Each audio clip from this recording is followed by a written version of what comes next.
If you look at every day as an adventure, you'll never get bored. I used to talk to my kids about this. Every trip, no matter where, was a grand adventure. We explored, discovered, yelled, sang, and screamed. I imagine we looked like a truck full of lunatics. Except, we had fun. They are off on their own adventures now. I hope there is still singing and screaming, but when I'm in the car, they are a little more subdued. Probably mad at my screams of terror from the back seat. Not so much back seat driving as back seat punching a hole through the floorboard braking. Or pretending to. This week was full of adventure. Most of them accidental. Wednesday was cold and breezy, and we had our first scrimmage of the year.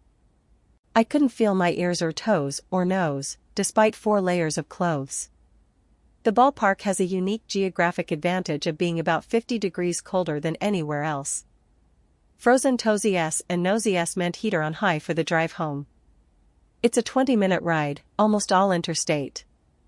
There is a stretch of straightaway that runs in front of a big giant church, then hangs a left up a steep hill, before running north. The car, heat on high, speedometer pegged out at 75, chugged as we passed the church. It lurched as we hit the hill.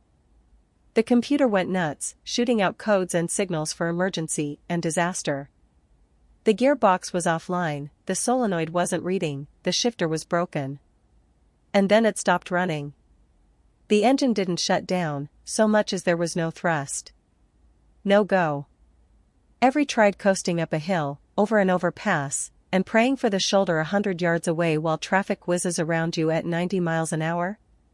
It's worse when the passengers are screaming at you 'cause they want answers as to what's happening, why it's happening, how not to be afraid in the middle of breaking down on the side of the highway.